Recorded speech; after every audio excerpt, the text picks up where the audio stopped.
in this country since its founding. Think about Thomas Jefferson's notes of the state of Virginia. I'm going to come home. I'm trying to get there. Right? Think about, he said, I tremble for this country because of the sin of slavery. Right?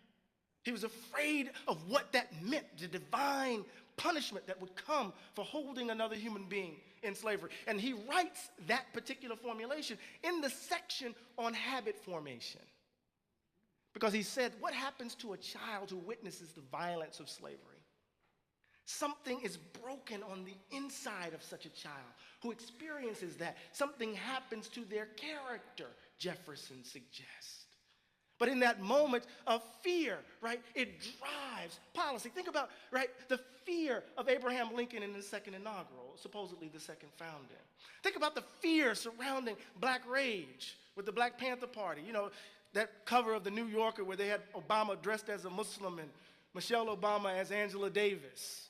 And they were bumping fists, and people were like, what does that mean? Did they bumped fists? Did the Black people just begin revolution?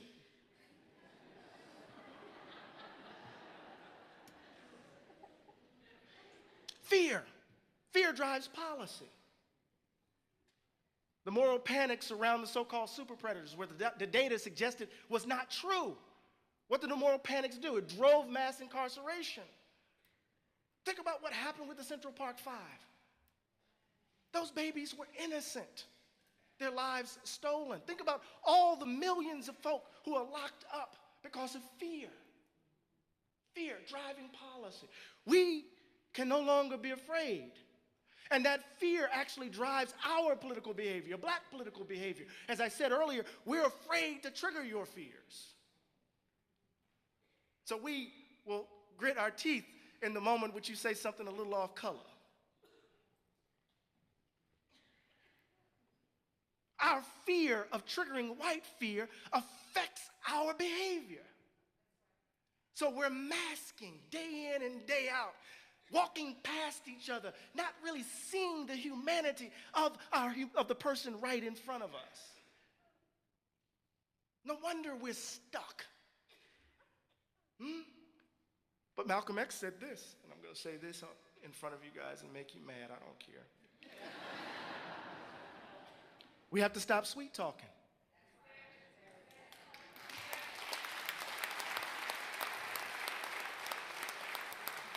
But we live in a time where the superordinate value seems to be putting oneself over and against another. So all we need to think about is our presidential election. We saw what happened in Asheville, North Carolina last night, yes? Folks throwing punches at each other, claiming that folks are bigots, that folks are ugly at the core, that they're going to take America back, make America great again, and doing so in the name of a kind of ugliness that I find deplorable. Oh, there's that word.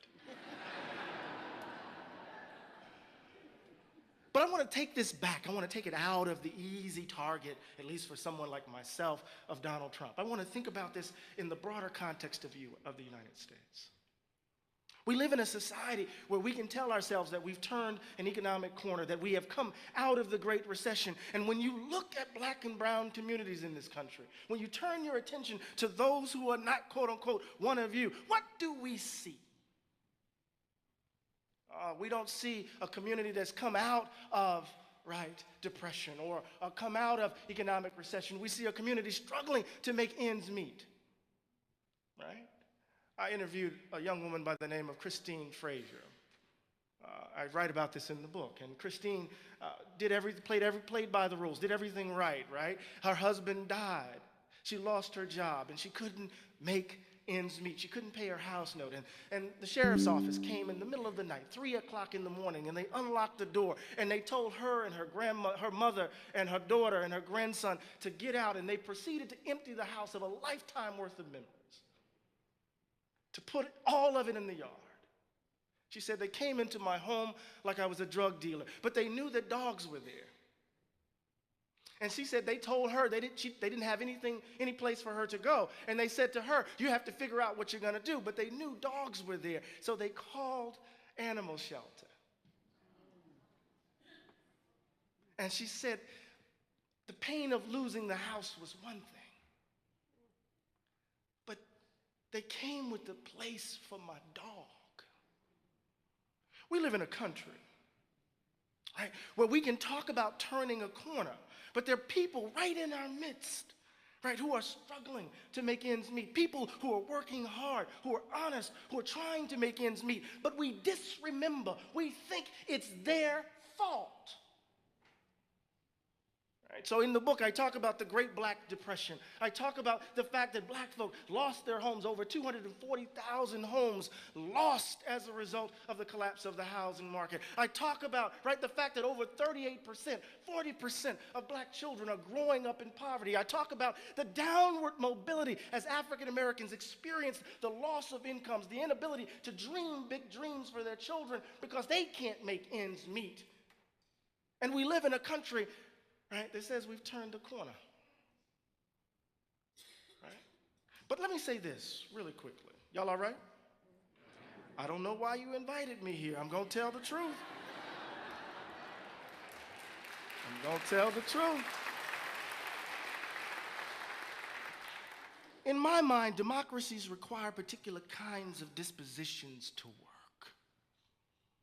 But something has distorted and disfigured our national and individual character. Remember, I said there's a crisis of imagination. Imagination involves what? Not only just simply the fantastical and the creative, the imagination involves what? This ability, right, to see oneself, put oneself in the position of another. That has something to do with our characters. I want to say that something has distorted and disfigured who we take ourselves to be, and I call it the value gap. Now I'm about to get into the substance of it, taking my watch off, right? What is the value gap? The value gap is the belief that white people are valued more than others. Oh, I'm going to say it again. The value gap is the belief that white people are valued more than others. And this belief isn't the possession of loud racists, people running around with white sheets over their heads or swastikas tattooed on parts of their body. Rather, this belief animates our social practices, our political arrangements, and our economic realities. This belief that white people matter more than others distorts our characters and deform our democracy. I like to tell the story of my father, who was the second African-American hired at the post office in Pascagoula, Mississippi, the place where William Faulkner honeymooned. And back then, getting hired at the post office was high cotton, right? And so he knew he had precocious kids, so he decided to move us from the east side of Moss Point to the west side, on a hill, Briarwood Circle. And as we were moving into that house, I'm playing with my Tonka truck. You remember those old Tonka trucks? I'm playing with my Tonka dump truck, and I'm making my dump truck noises, and all of a sudden I hear an adult say, "Stop playing with that nigga." And it's the first time I had been called that word in that context. So I grabbed my truck and I took it inside and I took it to my father who doesn't suffer white people easily.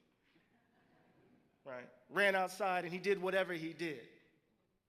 But that's how we typically tell the story of American racism, right? Some black family achieves the American dream. They move to a big house on a hill, and then some child is wounded by some mean-spirited adult who calls them the N-word, and then that child has to work all of her life to prove that she's not that. Oh. But that's too easy.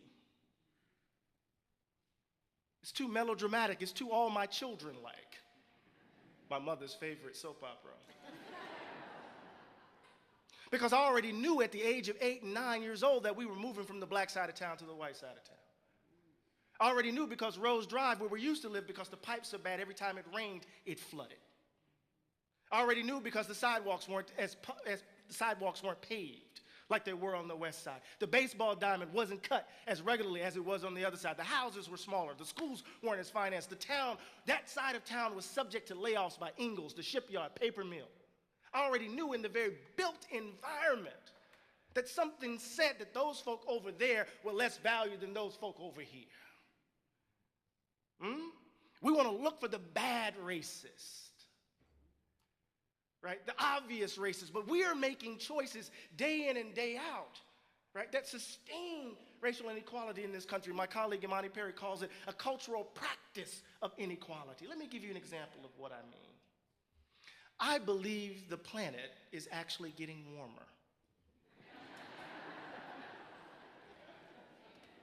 All right, you feel me? It's hottest summer on record, hottest year on record.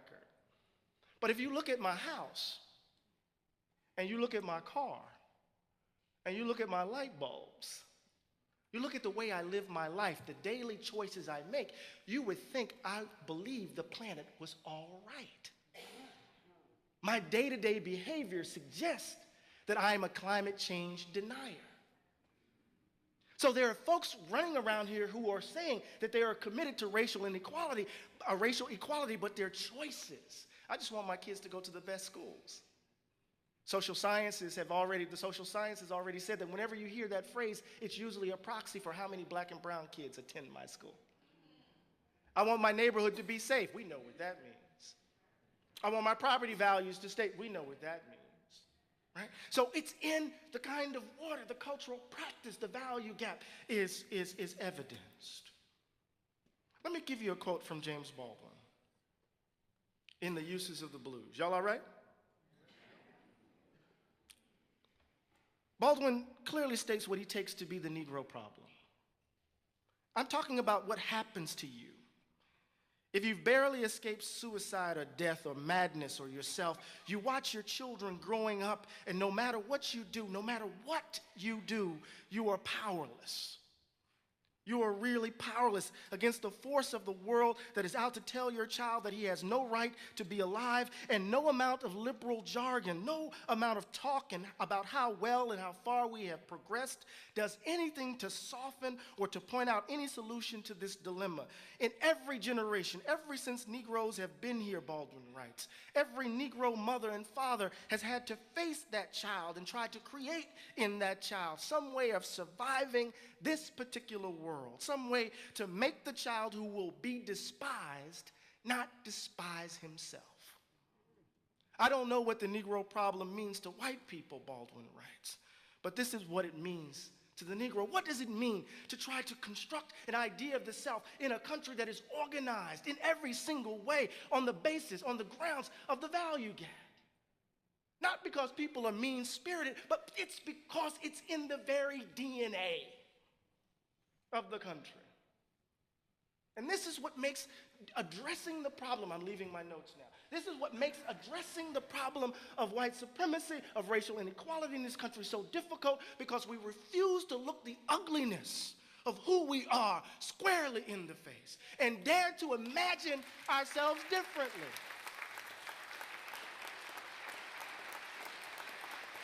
This is hard work. This is hard. The value gap isn't sustained by loud races. The value gap is sustained by all of us. All of us. You don't need white people for white supremacy to work.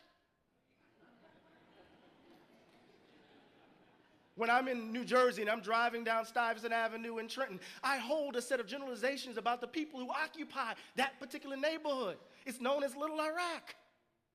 I keep my head on a swivel. Right? There's a kind of particular fear that gets generalized, that is generalized to an entire population, that informs a set of assumptions about how I interact with them. And those generalizations have policy implications. We are socialized and habituated into believing, right, certain things about certain folks. Right? I write about this in the text. Nancy DeTomaso at Rutgers, a social scientist, she did a series of interviews of white working class folk in Cleveland, in Ohio, and in Tennessee, and in Jersey, I believe. And she said she was interviewing these workers, and one worker said, I'm sorry, black people are just lazy. They just want a handout. You've heard this before. It's been informing public discourse since I can remember remembering. And they don't want to work hard for anything. And it turned out that his father was close friends with the union boss who hooked him up with a job. Another interviewer, right? I'm sorry to say they're just lazy. They don't want to work. It turns out that not only his friend gave him the test that he needed to take for his job, gave him the answers to the test. And what Nancy's trying to suggest in this moment is, right, not that there is some, right, overt racism that's happening. People are just hooking up their friends and families, right?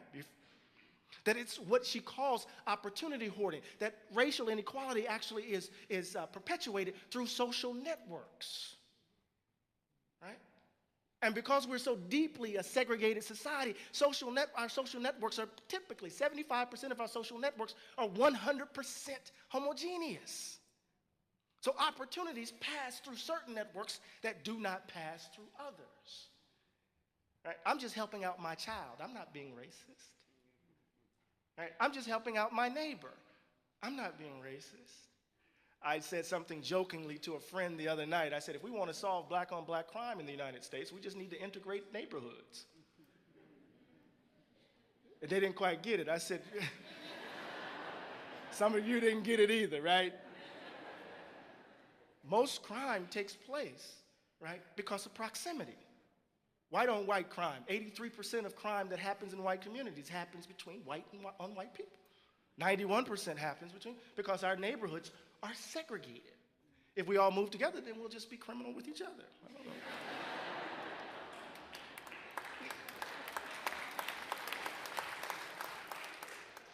Racial habits. The value gap distorts who we take ourselves to be. It blocks the way to the formation of the kinds of people democracies require.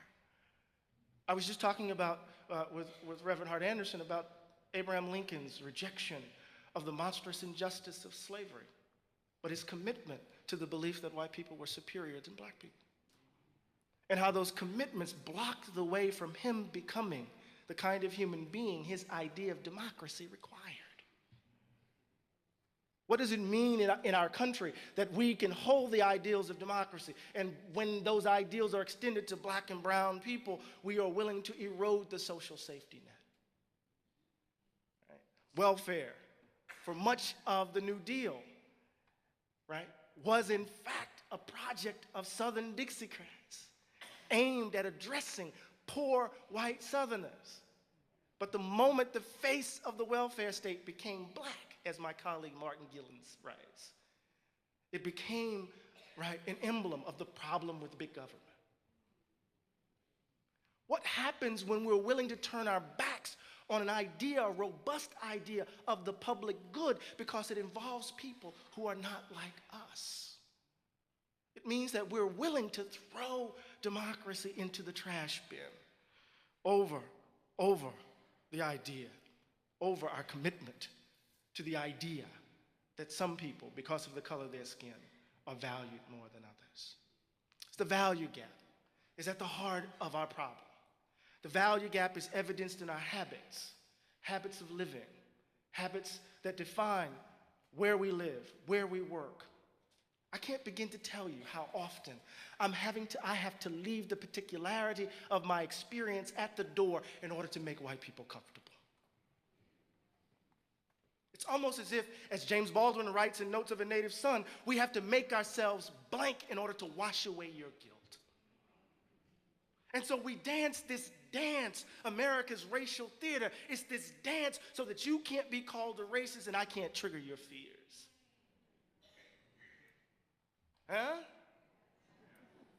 The worst thing that you can be called is a racist, even though everything that's coming out of your mouth, Donald Trump suggests otherwise.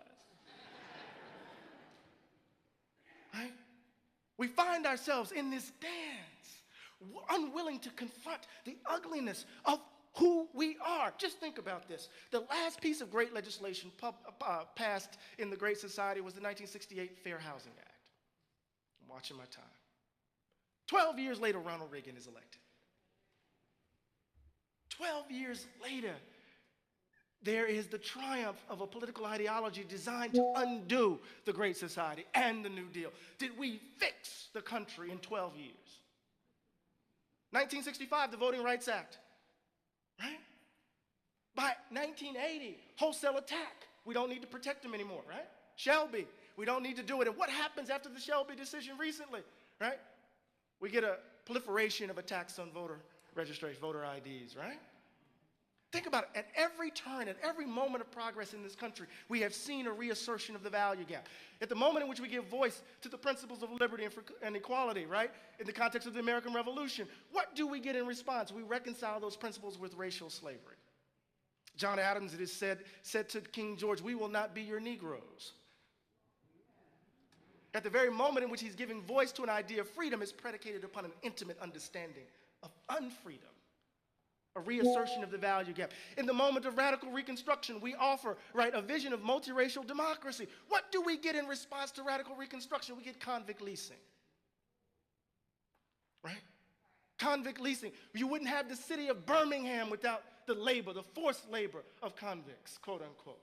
People arrested for what reason, right? Slavery by another name, as Brother Blackman talked. And you get Jim Crow and a reassertion of the value gap. In the context, right, of the black freedom struggle of the mid-20th century, everyday ordinary people demanding dignity and standing. What do we get in response? We get the tax revolt in Northern California. And we get calls for law and order. Value gap. What do we get when we elect our first black president and we think we turned the corner? We get the vitriol of the Tea Party. And we get a wholesale attack, right, on the voting rights of black and brown peoples. At every turn, at every moment of progress, that progress is arrested by a reassertion of the value gap. We have to do the work, but we're afraid. We are afraid.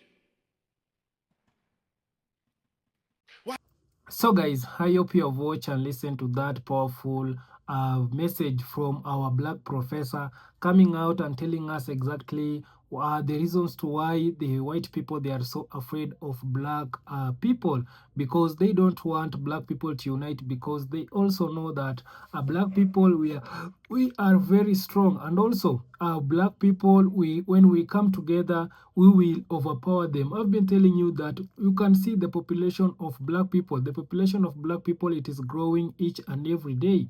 Black population, it is growing each and every day. And also, right now, black people, we are the majority. We can see the white folks, the white people, the yellow people, the orange people.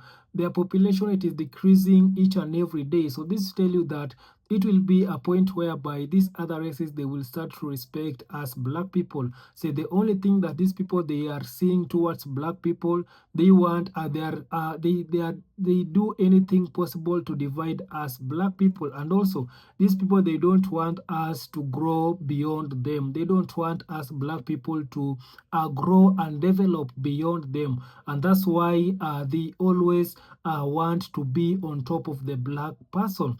We have been seeing how the black Americans, they have been treated in the United States. You have been seeing how how the challenges and the struggle that the black Americans, they are facing in America. We have been seeing the less opportunity these people, they are being given. We have been seeing how the criminal justice, it is being used against the black people. Anything small, if there is a gunfight, if there is a violence, if there is a fight on the street, the first suspect to be arrested, it is usually a black person. And when a black person, he or she has committed a small mistake in the United States, he or he cannot go for free. He must pay. But for a white person, he can walk out for free. So this tell you that there is no equal rights. There is no equality in United States. The black people, they are being used as a money generator with the criminal in justice in the United States. They are being it is taking them like a money generator, because these people, they are not treated equal like the white folks.